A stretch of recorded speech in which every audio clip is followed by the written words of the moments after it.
जंगल वाले बाबा नमो नमः। जंगल वाले बाबा नमो नमः। जंगल वाले बाबा नमो नमः। जंगल वाले बाबा नमो नमः। सारी प्राणी अनेक शक्तियों के पीछे लगा हुआ है। संसार में शक्तियां बहुत हैं। हमारे इर्द गिर्द में अनंत शक्तियां बिखरी पड़ी हुई हैं, लेकिन हम उन शक्तियों को प्रस्फुटित नहीं कर पा रहे हैं पर से प्रभावित होने के कारण। हमारे पास शारीरिक शक्ति है, हमारे पास मानसिक शक्ति है, हमारे पास वाचनिक शक्ति है, हमारे पास श्रद्धा की शक्ति है, हमारे पास समर्पण की शक्ति है, हमारे पास सोच की शक्ति है, हमारे पास इच्छा शक्ति है, हमारे पास तप की शक्ति है, हमारे पास त्याग की शक्ति है, हमारे पास संयम की शक्ति है, हमारे पास साधना की शक्ति है। कितने शक्तियां हमारे इर्द गिर्द है, लेकिन संसारी प्राणी लगा है धन के पीछे। उसके कारण हम अपने सारे शक्तियों को क्षीण करते जा रहे हैं। हमारे पास आत्मशक्ति है, इन शक्तियों से बेखबर लगा हुआ है धन कमाने के लिए, लगा हुआ ये प्रकार ने जनबल को बढ़ाने के लिए। धूर्तता, छल, कपट, राग द्वेष, राजनीति, उठा पटक, निर्दय, क्रूरता आदि को अपना करके, कपट को अपना करके क्या काम आएगा तुम्हारा? इन अंदर की शक्तियों को प्रस्फुटित करने का प्रयास करो, समझने का प्रयास करो। शब्द में भी शक्ति होती है, भावों में शक्ति है, भाषा में शक्ति है। तुम ये सब काम करते हो लेकिन उस शक्ति को प्राप्त नहीं कर पा रहे हो। मैं एक ही बात कहना चाहूंगा, मैं जानता हूं मेरे को किस समय क्या करना है, लेकिन जहां जिस समय जो आवश्यक हो करना भी आवश्यक होता है। मेरे को मालूम है आपका भोजन नहीं, मेरा आहार भी नहीं हुआ। मैं आहार की अपेक्षा नहीं रखता हूँ, ये मेरी साधना ही मेरा आहार हो गया है, ये कल्याण ही मेरा आहार हो गया है। तुमको संतुष्ट करना, तुम्हें तृप्त कराना, तुम्हें शरीर से ऊपर उठाने का प्रयास करना, उसका एहसास नहीं होने देना, तुम्हें कुछ अमृत का पान करा देना, भोजन करा देना, ये भी एक बहुत बड़ा काम है। इसलिए आचार्यों ने कहा है, तपस्वी और साधक के पास पहुंच जाते हैं तब साधना करना नहीं पड़ती, तब साधना अपने आप हो जाती है। आज यहाँ पर सब लोग तप कर रहे हैं, यहाँ पर सब लोग साधना कर रहे हैं, शरीर को भूल गए हैं, संसार को भूल गए हैं, राग रागेश को भूल गए हैं, मेरा तेरा भूल गए हैं। कभी कभी लगता है, कई बार बोला, इस कान का भी क्या पुण्य का उदय क्या मालूम, इतने अच्छे भाव सबके हो जाए और भावी बनने वाले भगवान इतने सारे यहाँ पर आ जाए। थोड़ा सा सोचो। मैं कह रहा था, हम इन विषयों के पीछे, खाने पीने के पीछे, पंचेंद्रिय के पीछे, राग द्वेष कषाय के पीछे लग करके हम अपने शक्तियों को क्षीण कर रहे हैं, बढ़ा नहीं रहे। इनसे जितने जितने ऊपर उठते चले जाते हैं उतने उतने आत्मा की शक्ति प्रकट हो जाती है। बस एक मिनट में मैं कह रहा हूँ, याद रखना, आज व्यक्ति इन शक्तियों के पीछे लगा है, लेकिन याद रखो कि यंत्र में भी शक्ति है, तंत्र में भी शक्ति है, मंत्र में भी शक्ति है, मशीन में भी शक्ति है, लेकिन इन सब से अधिक शक्ति है तो मंत्र में भी शक्ति है। मंत्र की शक्ति को और साधना की शक्ति को आजमा कर देख लेना, आत्मिक शक्ति को अपना करके देख लेना। बस मैं अजमेर गया था एक बार, मैंने सुना था अजमेर की महावीर जयंती बहुत अच्छी। मैं जो उच्च कोटि के काम जहाँ होता वहाँ पहुँच जाता, जो घना जंगल हो मैं जाऊँगा ही जाऊँगा। अजमेर जाने के बाद महावीर जयंती को मनाने के लिए मैं पहुंच गया और मैंने सुन रखा था महावीर जयंती बहुत अच्छी हो जाती है, लेकिन वास्तव में अच्छी महावीर जयंती थी और मैं मायूसी के जुलूस में सम्मिलित हुआ और चलते चलते चलते दरगाह के सामने से जब जुलूस गुजर रहा था उस समय मैंने वहां पर एक अद्भुत नजारा देखा। सारे दरगाह के मौलिया जितने थे सारे लोग आकर के और भगवान की अगवानी की और भगवान की आरती उतारी, हमारे चरण छू लिया। मैंने देखा, लोगों से पूछा, उनको बहुत अच्छा लगा। तब वहां के लोगों ने कहा ये घटना घटी थी पहले पूर्व में, जब भगवान की श्री जी की पालकी लेकर जा रहे थे। उस समय सामने वालों ने क्या कर दिया, मंत्रों से उसको कीलित कर दिया। न पालकी आगे जा रही है श्री जी, न पीछे आ रही है। करे तो क्या करे, सारे लोग घबरा जाते, रोने लगते हैं और कैसे करूं क्या करूं। और एक महाराज वहां पर इसमें बैठे थे, वहां पर पहुंच जाते हैं, उनसे बोला जाता है भगवान ऐसे ऐसे हो गया, क्या करे। ऐसा कोई चिंता की बात नहीं है, जाओ और जाकर के पंच परमेष्टि का स्मरण कर देना और पालकी को छोड़ देना। ये रोने लगे कि श्री जी को कैसे छोड़े हम, कुछ हो गए तो। उन्होंने कहा बोल देना चलकर जाओ। और वहां पर चले गए और जाते रोते रोते बोल दिया बाबा महाराज तो ऐसे बोल रहे, महाराज तो ऐसे बोल रहे। सोच क्या करे, न छोड़ा जा सकता है, न पकड़ा जा सकता है, न गुरु कार्य कैसे करे। डरते डरते डरते सब लोगों ने पालकी छोड़ करके धीरे धीरे अलग हो गए। लेकिन पालकी अधर में खड़ी हो जाती है और अधर में आगे बढ़ जाती है। ये मंत्रों की शक्ति है। अधर में पालकी आगे बढ़ जाती है। बंधुओं, सारी शक्ति आत्मशक्ति, साधना शक्ति और उसके बाद मंत्र शक्ति। मैं इसीलिए मेरे जीवन में है, मैं 15 लाख से अधिक माला वितरित कर चुका हूँ। मेरे को भावना है जैन समाज के हर व्यक्ति को माला दूं और एक माला बढ़ा।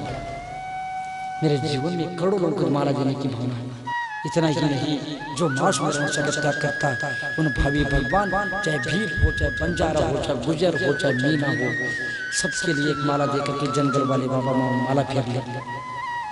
ये मंत्र शक्ति को देख लेना और ऐसे स्थान पर, ऐसे मूर्त पर, ऐसे मुनराज के, ऐसे साधक के हाथ से माला लेना न भूलना। याद रखना, वहां देख कर क्या ना, किस अकृत्रिम चैत्यालय में कल्पवृक्ष में माला टंगी है, किस सिद्धालय में माला टंगी है, किस मोक्ष के द्वार में माला टंगी है, किस सड़क के मार्ग में डाल माला टंगी है। भावों का खेल है। वह साधना से शुद्ध हो रही, मंत्रों के मेरा जाप से शुद्ध हो रहे, हवा से शुद्ध हो रहे, पानी से शुद्ध हो रहे, प्रकाश से शुद्ध हो रहे, भावों से शुद्ध हो रहे। ऐसी माला याद रखना। सोने की, चांदी की, रत्नों की माला की कीमत नहीं है, याद रखो। और मैं इतना ही कहना चाहूंगा, आप अपने घर में प्रत्येक मेंबर माला फेरना। आप सबसे कह रहा हूँ, भगवान का भीतर का दर्शन करना, इतना संकल्प करना और परिवार के लोगों से करा देना। और भगवान का 3 लोग का नाते एक बार अभिषेक करा देना, अभिषेक का संकल्प करना। और रोज नमोकार मंत्र की माला अवश्य फेरना। घर के प्रत्येक मेंबर इतना कर ले, तुम्हारा घर में सुख शांति समृद्धि तो आएगी आएगी और तुम्हारा भविष्य का निर्माण भी हो जाएगा, तुम भगवान भी बन जाओगे। बंधुओं, मैं इतना ही कहना चाहूंगा, वास्तव में संत एक सूर्य के समान होता है। जिस प्रकार सूर्य अविरल चलता है, कभी रुकता नहीं है, लेकिन जहां जाता है वहां पर प्रकाश फैलता आगे बढ़ जाता है। वहां का अंधकार दूर होता चला जाता है, वहां की विसंगतियां दूर होती चली जाती है, वहां के राग द्वेष दूर होते चले जाते हैं, वहां पर सामाजिक समरसता, सद्ज्ञान का प्रकाश फैलता चला जाता है, सबको सही दिशा मिलती चली जाती है। संत एक सूर्य के समान होता है, वह भी एक क्षण के लिए भी कभी रुकता नहीं है। निश्चित रूप से अभी महावीर जी और सभी लोग कह रहे थे विदाई समारोह और महाराज जी जा रहे हैं, लेकिन याद रखना कि सकल दिगंबर जैन समाज, मारवाड़ी समाज और सकल औरंगाबाद के समन्वय समिति के सभी समाज के लोगों, मैं आपको छोड़ के नहीं जा रहा हूं, आपके लिए संदेश देकर के जा रहा हूं और आपको साथ लेकर के जा रहा हूं। हो सकता है कि आप लोग मुझे कभी भूल जाएंगे, लेकिन मैं आपको नहीं भूल पाऊंगा। इसका वजह है क्योंकि मेरे को एहसास हो गया है औरंगाबाद में सभी समाज के लोगों में, प्रबुद्ध वर्गों में हमारे महापुरुषों के और सिद्धांतों के प्रति सम्मान बना है। ये सबसे दुर्लभ है, मेरे प्रति और दूसरों के प्रति नहीं। बंधुओं, बहुत मायने रखता है। अब जितने घेरे में जाएंगे उतने आपको बहुत लघु पाएंगे। संत एक सूरज के समान होते हैं, अविरल चलते हैं, कभी रुकते नहीं है, कभी रोक नहीं सकता कोई। इसी प्रकार संत चलता रहता है, लेकिन जहां जाता है वहां पर बिना राग द्वेष के, बिना राग रंग के, बिना राजनीति के, सभी के लिए, सभी जाति वर्ग के लिए समान रूप से ज्ञान रूपी प्रकाश प्रदान करता चला जाता है। वह ये नहीं देखता है कि गरीब है क्या अमीर, छोटे हैं क्या बड़े, जैन है क्या अन्य समाज के। हमें किसी समाज से मतलब नहीं रहता है, हमें तो सिर्फ सिद्धांतों से मतलब रहता है। बंधुओं, याद रखना, अभी तक जो कुछ भी देश का विकास हुआ है, समाज का विकास हुआ है, सिर्फ सिद्धांतों के कारण, सोच के कारण हुआ है, सदाचार के कारण हुआ है, सत्य अहिंसा के कारण हुआ है। आगे भी होगा तो ऐसे ही होगा। मुझे आज इस बात की बेहद प्रसन्नता है कि यह ऐतिहासिक नगरी में मेरा आज लगातार ऐतिहासिक 8 दिन निकल चुके हैं। एक एक दिन में अनेक इतिहास रचे।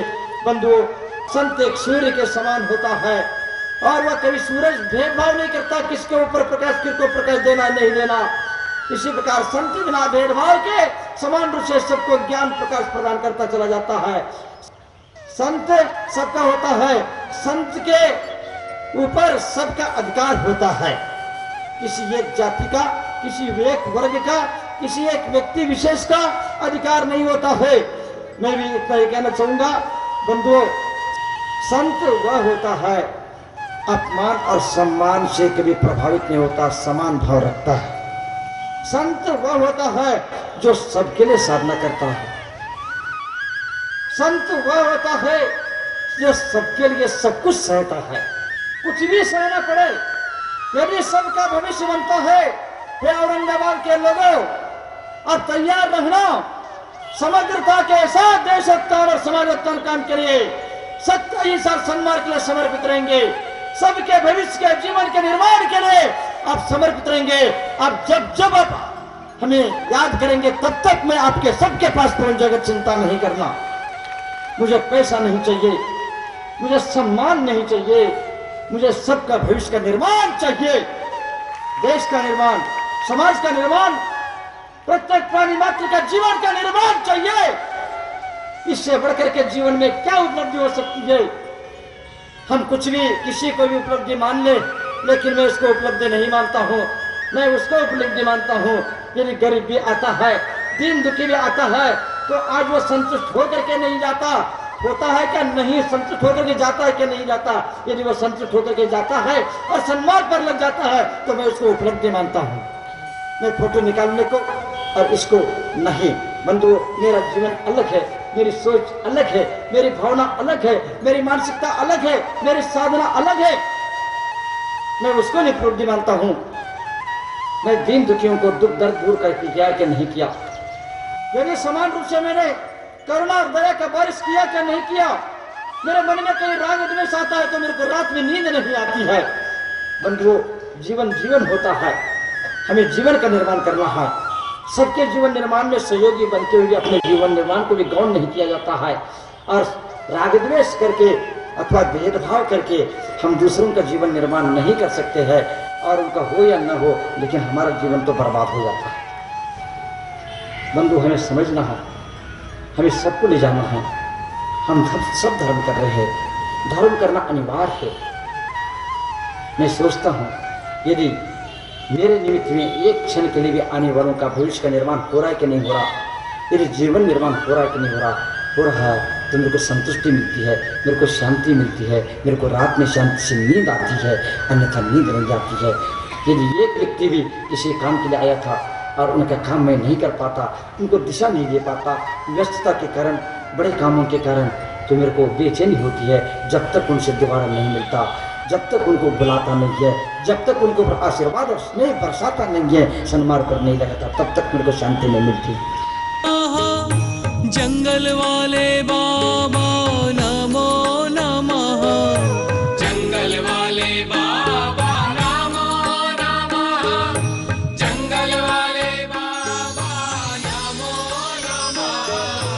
जंगल वाले बाबा